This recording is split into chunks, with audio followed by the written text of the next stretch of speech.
Bismillahirrahmanirrahim. Assalamu alaikum. My name is Muhammad Qasim Nazir and I'm a chemistry teacher in Pedagogy Education System.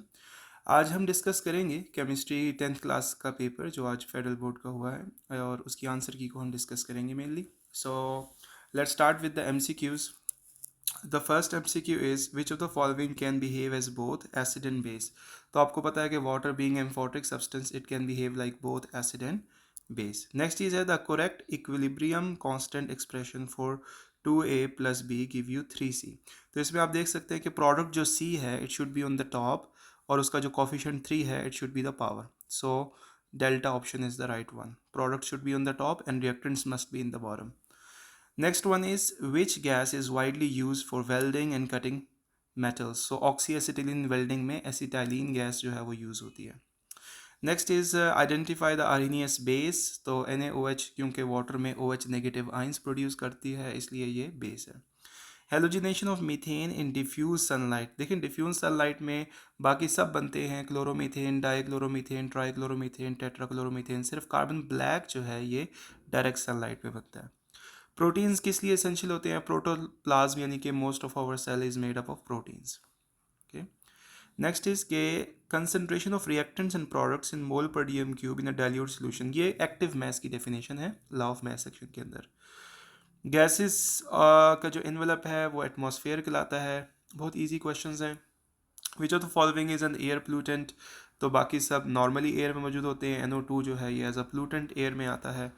Which statement about water is correct.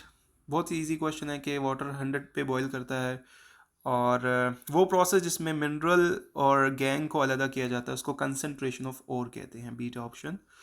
Solver process में कौन से chemicals use होते हैं ammoniacal Bryan को बनाने में? देखिए ammoniacal Bryan में अमोनिया और ब्राइन का मतलब NaCl, इन दो के मिक्सचर को हम अमोनिकल ब्राइन बनाने के लिए यूज़ करते हैं. अब हम डिस्कस करेंगे शॉर्ट क्वेश्चंस. सो आपकी आसानी के लिए मैंने ऑलरेडी आंसर्स यहाँ पे लिस्ट किए हुए हैं. सबसे पहले यूजेस ऑफ ऑर्गेनिक कंपाउंड. तो आपके पास कोई 11 के करीब यूजेस है. बुक में आप कोई से भी यूजेस लिख सकते हैं. मैंने यहाँ पे 6 लिखे हैं. इसका ये मतलब नहीं कि आपने 6 लिखने हैं. आप कोई से 3 लिख सकते हैं. To be on the safe side you can write 4. उसके बाद है एडवांटेजेस ऑफ यूरिया. ये 3 ही थे और 3 ही लिखने हैं जो आपके सामने हैं. और नेक्स्ट है कि वाटर की डेंसिटी 4 पे मैक्सिमम होती है तो इसकी वजह से फ़िश कैसे सरवाइव करती है विंटर में इन लेक्स. तो आपने बताना है कि भाई आइस जो है वो लाइटर होने की वजह से वाटर की सरफेस पे फ्लोट करती है जिससे क्या होता है कि वाटर फ्रीज़ नहीं होता और फ़िश जो है वो सरवाइव कर लेती है. लिपिड्स के यूजेस लिखने हैं लिविंग ऑर्गेनिजम्स के अंदर. तो आपको पता है हम इसको फूड के तौर पे यूज़ करते हैं. थर्मल इंसुलेशन प्रोवाइड करते हैं. कुछ वाइटामिन हैं. कुछ आपके पास जो है कोलेस्ट्रॉल वगैरह हम इससे हासिल करते हैं. ये मैंने 6 अगेन 7 लिखे हैं लेकिन आपने कोई से 3 इसमें लिख लेने हैं. To be on the safe side you can write any 4 uses. Next is global warming क्या है उसके 2 हार्मफुल इफेक्ट्स बताएं. तो पहले आपने डिफाइन करना है. 1 नंबर उसका और 2 उसके हार्मफुल इफेक्ट्स.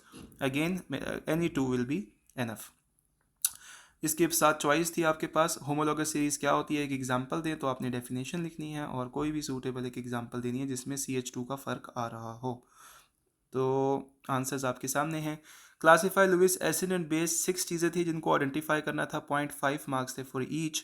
तो वाटर बेस है क्योंकि इसमें लोन पेयर होता है ऑक्सीजन के पास. ब्रोमीन पे नेगेटिव चार्ज है इसलिए बेस है. कॉपर पॉजिटिव है इसलिए एसिड है. याद करें पॉजिटिव चीज़ें एसिड होती हैं और नेगेटिव चीज़ें बेस होती हैं. और अगर न्यूट्रल है तो लोन पेयर्स जैसे BF3 में B के पास लोन पेयर नहीं है तो ये एसिड है. NH3 में N के पास लोन पेयर है तो ये बेस है. ठीक है. आप इसमें मज़ीद ऐड कर सकते हैं कि ये बेस क्यों है क्योंकि ये लुइस बेस वो होती है जो इलेक्ट्रॉन पेयर डोनर होती है. बट आपको सिर्फ आइडेंटिफिकेशन के मार्क्स जो है वो मिल जाएंगे. ठीक है. कार्बन मोनोऑक्साइड गैस कैसे बनती है? तो आपने बताना है किस तरह इनकम्प्लीट कंबशन से कार्बन मोनोऑक्साइड बनती है. उसमें आप रिएक्शन भी मेंशन कर सकते हैं और इसके हार्मफुल इफेक्ट्स भी आप बता सकते हैं. उसके बाद ये बहुत इजी क्वेश्चन था. इनमें नाम लिखने थे. 1 कार्बन वाले एल्केन को मीथेन कहते हैं. 3 वाले को प्रोपेन और 4 कार्बन वाले को ब्यूटेन कहते हैं. यहाँ पर आपने आइडेंटिफाई करना था तो आप सिंपल इसको डायरेक्ट H प्लस और OH नेगेटिव की कंसनट्रेशन से कंपेयर करके भी बता सकते हैं कि देखें सोल्यूशन A में H की कंसनट्रेशन 4.2 इंटू 10⁻³ जो है ये 1 इंटू 10⁻⁷ से ग्रेटर है. तो जब भी H प्लस आइन इस वैल्यू से ग्रेटर होते हैं तो वो सोल्यूशन क्या होता है? एसिडिक होता है.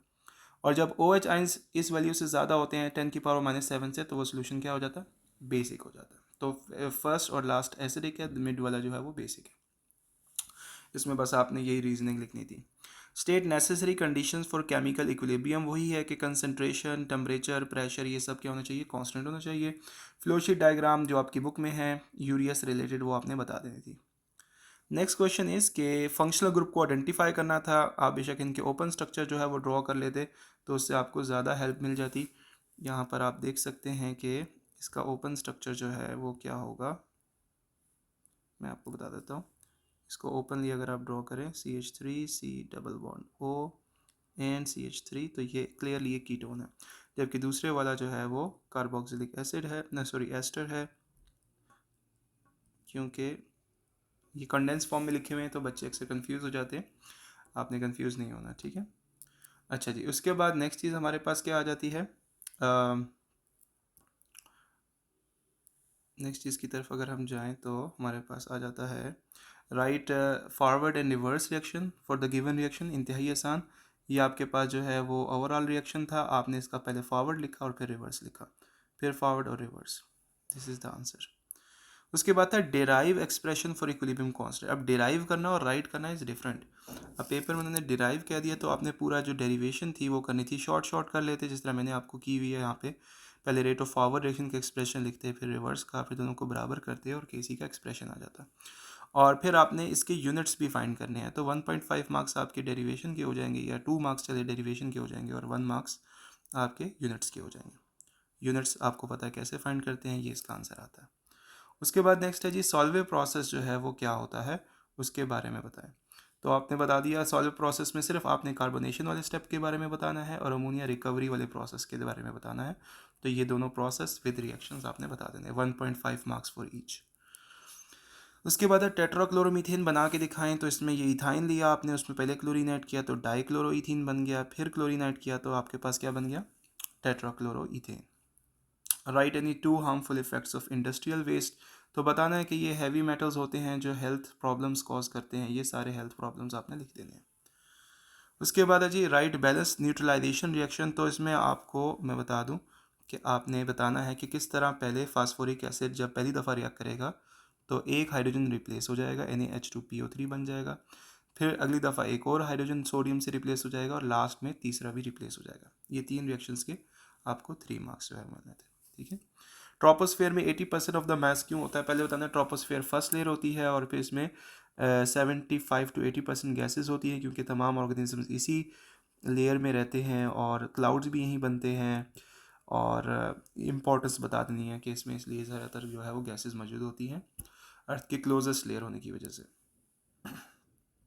उसके बाद हम नेक्स्ट क्वेश्चन की तरफ चलते हैं। बियर्स टेस्ट एज सच था, 1% KN4 से रिएक्ट करवाते हैं और पिंक कलर जो है वो कलर लेस हो जाता है, जिससे हम अल्कीन्स को डिटेक्ट करते हैं। अच्छा, बेसिमराइजेशन पहले था ब्लिस्टर कॉपर क्या होता है, जो जिसमें SO2 के बबल्स ट्रैप होते हैं उसको ब्लिस्टर कॉपर कहते हैं, और इसकी फॉर्मेशन बेसिमराइजेशन के ज़रिए आपने इस तरह से बता देनी थी। फिर लॉन्ग क्वेश्चन था कि आपने ना सिर्फ ब्रोंस्टेड लॉरी एसिड और बेस को डिफाइन करना था, अमोनिया और HCl का रिएक्शन लिखना था, और आपने बताना था कि वाटर एम्फोट्रिक है या नहीं है।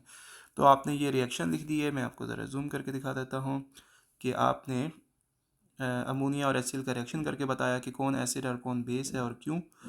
और फिर आपने इसमें बताना है कि वाटर एम्फोट्रिक है क्योंकि वो दोनों से रिएक्ट कर रहा है, ठीक है। इसके बाद नेक्स्ट आपके पास आता है what is the trend of reactivity of halogen. पहले थोड़ा सा क्योंकि लॉन्ग क्वेश्चन इंट्रोडक्शन बताना है कि एल्केन हेलोजन से रिएक्ट करते हैं, और फिर रिएक्टिविटी ऑर्डर में बता देना है कि फ्लोरीन सबसे ज़्यादा रिएक्टिव होता है, और फिर आपने डिफ्यूज सनलाइट वाले रिएक्शन पे आ जाना है जिसमें क्लोरोमीथेन, डाइक्लोरोमीथेन, ट्राइक्लोरोमीथेन और टेट्राक्लोरोमीथेन, ये सारा आपने बता देना है, ठीक है। उसके बाद नेक्स्ट है जी डिफरेंशिएट बिटवीन मोनोस्क्राइड डाइस्क्राइड, टेबल बना के भी कर सकते हैं, वैसे पैराग्राफ के जरिए भी कर सकते हैं। आपने बताना है कि उनकी डेफिनेशन में क्या फ़र्क है, उनके अंदर उनके मॉलिक्यूलर फार्मूला या जनरल फार्मूला में क्या फ़र्क है, और यहाँ पर N3 to 6 है आपकी बुक के मुताबिक। और फिर आपने बताना है कि इनकी एग्जांपल्स क्या हैं, कौन ज़्यादा स्वीट है, कौन कम स्वीट है, कौन ज़्यादा सॉलेबल है, कौन कम सॉलेबल है, किसको हाइड्रोलिसिस कर सकते हैं, किसको नहीं कर सकते। उसके बाद नेक्स्ट क्वेश्चन है हार्ड वाटर क्या होता है। तो वो हार्ड वाटर वो होता है जो लादर कम बनाए और कम ज़्यादा बनाए, और इसके बॉइलिंग वाला मेथड भी बता देना है और क्लार्क्स मेथड भी डिटेल से बता देना है, ठीक है।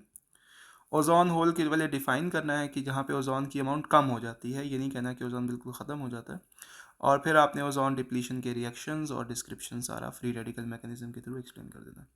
इसी तरह फ्रैक्शनल डिस्टिलेशन को पहले डिफाइन करना है कि बॉइलिंग पॉइंट की बेसिस पर चीज़ों को सेपरेट करना और कोई सी 3 फ्रैक्शंस के यूजेस के बारे में बता देना है। सो उसके बाद हमारे लास्ट कुछ क्वेश्चंस हैं और वो है कि 4 यूजेस ऑफ प्रोटीन्स। तो आपकी बुक में तकरीबन 6 के करीब यूजेस लिखे हुए हैं, आपको इसे 4 to 5 यूजेस आप लिखते हैं तो ज़्यादा बेहतर है। अच्छा, discuss the importance of water. इसमें भी आपके पास बुक में कोई 6 के करीब प्रॉपर्टीज़ हैं, सारी लिख दें तो बेहतर है, नहीं तो एटलीस्ट 4 होनी चाहिए। So that will be it. I hope कि आपका पेपर अच्छा गुजरा होगा। Best of luck for your next papers. Thank you very much. अल्लाह हाफिज़।